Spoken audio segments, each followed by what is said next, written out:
नमस्कार दोस्तों, मैं हूं आपका दोस्त जीतू। आप देख रहे हैं आपका अपना YouTube channel jobs John Jeetu में। आज की सबसे बड़ी, सबसे ताज़ा और सीधा खबर, बिहार सरकार ने 45 विभाग से तत्कालिक रिपोर्ट तलब कर ली है। जी हां दोस्तों, संविदा कर्मचारी, आउटसोर्स कर्मचारी, दैनिक वेतनभोगी कर्मचारी, हटाए गए कर्मचारी, सभी के लिए ये खबर आने वाले समय का भविष्य करने वाली है। सरकार ने जिस तरीके से 45 विभाग का आदेश भेजा है, उससे इतना साफ हो गया है कि सब कुछ बदलने वाला है और फैसला बस होने वाला ही है। आज की इस रिपोर्ट में हम आपसे बात करेंगे कि 45 विभाग के आखिरकार कौन कौन सी रिपोर्ट मांगी गई है। यह रिपोर्ट अस्थायीकरण प्रक्रिया का संकेत है, क्या सरकार की बड़ी कार्रवाई की तैयारी में है और किस किस कैटेगरी पर पड़ सकता है सबसे बड़ी असर। संविदा और आउटसोर्स कर्मचारी के लिए आगामी 30 दिनों में क्या क्या बदलाव हो सकता है। हाई कोर्ट, सुप्रीम कोर्ट के आदेश सरकार का क्या दावा पड़ने वाला है और सबसे महत्वपूर्ण कि इन रिपोर्ट के बाद सरकार की अगली चाल क्या होगी। तो चलिए दोस्तों, आज की विस्तृत जानकारी मैं आपको स्टेप बाय स्टेप बताने वाले हैं। लेकिन उससे पहले आपसे छोटी सी रिक्वेस्ट करेंगे कि अगर आप लोग चैनल पर पहली बार जुड़ गए हैं तो चैनल को सब्सक्राइब कर लीजिएगा। वीडियो पसंद आएंगे तो वीडियो को लाइक कीजिएगा, वीडियो को शेयर कीजिएगा। दोस्तों, मुझे जो जानकारी मिला है मैं वही जानकारी इस वीडियो के माध्यम से बताने वाले हैं। सरकार का नया दावा और पुराने फाइल खुली, यानी कि ये दोस्तों पहली बार नहीं हुआ कि सरकार ने किसी विभाग से रिपोर्ट मांगी है, लेकिन 45 विभाग के एक साथ एक ही दिन और एक ही फॉर्मेट में रिपोर्ट तलब किया है। ये बताता है कि मामला बहुत बड़ा है और सरकार किसी बड़े फैसले की ओर बढ़ सकती है, क्योंकि कल ही शपथ ग्रहण की प्रक्रिया को संपन्न किया गया और इनमें 45 विभाग कर्मी को लेकर अच्छा गुण भी निकल कर आ रहा है कि ग्रामीण विकास विभाग, यानी कि 45 विभाग का नाम बताने वाले हैं। जो कि पहला देखिएगा तो ग्रामीण विकास विभाग, स्वास्थ्य विभाग, शिक्षा विभाग, नगर विकास विभाग, समाज कल्याण, सहकारिता विभाग, परिवहन विभाग, लोहिया स्वच्छता पर्यवेक्षक, स्वच्छता कर्मी, पेयजल विभाग, ऊर्जा विभाग, आपदा प्रबंधन, कृषि और वन, पर्यावरण, श्रम संसाधन व अन्य, कुल मिलाकर 45 विभाग। हर विभाग को एक ही सवाल भेजा गया है कि आपके यहाँ कितने संविदा कर्मचारी है और कितने आउटसोर्स कर्मचारी है और कितने हटाए गए कर्मचारी है, कितने न्यायालय में केस लड़ रहा है और अगर इसे नियमित किया जाए तो वित्तीय भार कितना पड़ेगा, या कोई समान डेटा कलेक्शन नहीं है या पॉलिसी बदलने की शुरुआत है। दोस्तों, रिपोर्ट तलब की असली वजह क्या है ये भी आपको समझनी है। तो दोस्तों, सूत्रों के द्वारा जो मुझे जानकारी मिला है और जो रिपोर्ट तलब किया गया है, इसमें 3 प्रमुख वजह भी इसमें शामिल किया गया है। पहला वजह जो है आपको दोस्तों मैं बताना चाहता हूँ कि अदालतों का बढ़ा दबाव, यानी बिहार में इस समय लगभग हर विभाग से जुड़े संविदा कर्मी के केस हाई कोर्ट और सुप्रीम कोर्ट में लंबित है। न्यूनतम मानदेय, समान कार्य का समान वेतन, सेवा समायोजन, 3 साल और 5 साल का नियम, 15 साल का अनुभव, इन सभी मुद्दों पर कोर्ट लगातार सरकार से जवाब भी मांग रहा है। दूसरा जो है विधानसभा का माहौल और तीसरा चुनावी प्रक्रिया, यानी कि संपन्न हो गया है। दोस्तों, मैं आपको यहाँ पर बहुत ही अच्छी जानकारी बताने में के लिए रिपोर्ट में क्या क्या भरना है, तो दोस्तों ध्यान से सुनिए। यह हिस्सा बहुत ही महत्वपूर्ण है। प्रत्येक विभाग के फॉर्म भेजा गया है जिसमें पूछा जाएगा कि कुल संविदा कर्मी कितने हैं। उदाहरण से समझिएगा, लोहिया कर्मी, स्वच्छता पर्यवेक्षक की सहायक, Asha anganwadi, Jeevika, data entry operator, ANM, GNM, driver, सुरक्षा गार्ड, पंचायत सहायक, वार्ड सचिव, होमगार्ड, सभी स्टाफ। दोस्तों, आउटसोर्स कर्मी कितने हैं, इनके भी रिपोर्ट मांगा गया है, यानी कि आउटसोर्स में जो कर्मी आते हैं, सुरक्षा हो गया, सफाई हो गया, हॉस्पिटल हो गया, कार्यालय, मनरेगा, ब्लॉक, अंचल और जिला स्तरीय कमेटी, कितने और किन वर्षों से कार्यरत है, यानी कि जो कर्मचारी के मैंने नाम बताए हैं वो कब से कब तक यहाँ पे काम किए हैं, यानी 3 वर्ष, 5 वर्ष, 10 वर्ष और 15 वर्ष। यह अनुभाग सबसे महत्वपूर्ण है दोस्तों। यदि इन्हें अस्थायी किया जाए तो वेतन कितना बढ़ेगा। सरकार वित्तीय विभाग पर भार आकलन कर रही है। किस प्रकार की सेवा सरकार को आवश्यकता है, क्योंकि कुछ पोस्ट को सरकार मर्ज करने में योजना बना रही है। दोस्तों, अब क्या क्या नियमितीकरण की तैयारी चल रहा है ये भी आपको समझनी है।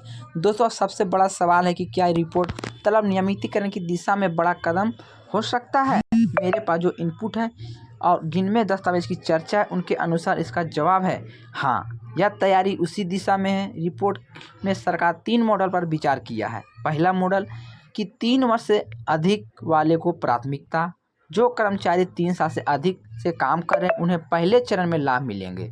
दूसरा मॉडल जो है 5 वर्ष सेवा वाले का अर्ध अस्थायीकरण, यानी कि पक्का नहीं लेकिन grade pay plus DA plus EPF plus medical plus सेवा सुरक्षा। तीसरा मॉडल की बात करने वाला है दोस्तों आउटसोर्स की जगह विभागीय संविदा। बहुत बड़ी खबर है आउटसोर्स कर्मी को लेकर और हटाए गए कर्मी को लेकर सीधे विभाग के अनुभाग देने की चर्चा। यह एक कर्मचारी है वो कंपनी हटने वाले, लेकिन आप लोग कर्मचारी को नहीं हटाया जाएगा। जितने भी आउटसोर्स पर कर्मी हैं कर्मचारियों पर कड़ी कार्रवाई का भी तलब है। दोस्तों खबरों में जो हेडलाइन आई है कि बड़ी कार्रवाई शुरू हुई है, वह असल क्या है? तो फर्जी संविदा नियुक्तियां जो बिना चयन प्रक्रिया, बिना दस्तावेज, बिना किसी कमीशन और दबाव में लगे, उन पर कार्रवाई। 12 बड़ी कंपनियों की जांच शुरू की गई है। मानदेय रोकने वाले अधिकारियों पर भी होंगी कार्रवाई। यानी कि लोक स्वतः पर्यवेक्षक मिशन में जैसे भी कर्मी कार्यरत है उन्हें 7 से 8 महीने से मानदेय नहीं मिले, लोगों की शिकायत पर डीएम स्तर से रिपोर्ट मांगी जा रही है। यानी कि जिनका मानदेय रुका हुआ है वो डीएम को आदेश दे दिया गया कि इनका मानदेय को क्यों रोका गया है। समझिएगा, डुप्लीकेट बायोमेट्रिक फर्जी अटेंडेंस की भी जांच होने वाली है। कुछ विभाग में एक ही व्यक्ति का 2 जगह वेतन, उस पर भी नज़र रखी जा रही है। लेकिन सबसे महत्वपूर्ण है कि कर्मचारी को नहीं हटाया जाएगा, सिस्टम में सुधार किया जाएगा। दोस्तों हाई कोर्ट और सुप्रीम कोर्ट का आदेश का भी असर यहाँ पे पड़ने वाला है, क्योंकि संविदा कर्मियों को केस बिहार में नए नहीं है। समान काम का समान वेतन को लेकर सुप्रीम कोर्ट ने भी आदेश दिया था। 3 साल नियम को लेकर हाई कोर्ट ने भी आदेश दिया था। समान कार्य का समान वेतन को लेकर नई दिल्ली के केस, शिक्षकों को नियमितीकरण केस और स्वास्थ्य कर्मचारियों का केस। कोर्ट का बड़ा आदेश है कि कर्मचारी की लंबे समय से अस्थायी रखकर शोषण नहीं किया जा सकता। यह आदेश जब सरकार पर दबाव डाल रहा है तो यहाँ पर कुछ ना कुछ बड़ा लाभ मिलने वाले हैं। दोस्तों सरकार की जो अगली कार्रवाई होगी वो भी आपको थोड़ा सा समझनी है। ये 45 विभाग की रिपोर्ट आने के बाद सरकार अगले 30 दिनों में कितने महत्वपूर्ण कदम उठा सकती है। अब हम आपको बताने जा रहे हैं किस विभाग में क्या स्थिति और किस पर कैसा असर पड़ने वाला है। तो ग्रामीण विकास विभाग की बात करते हैं।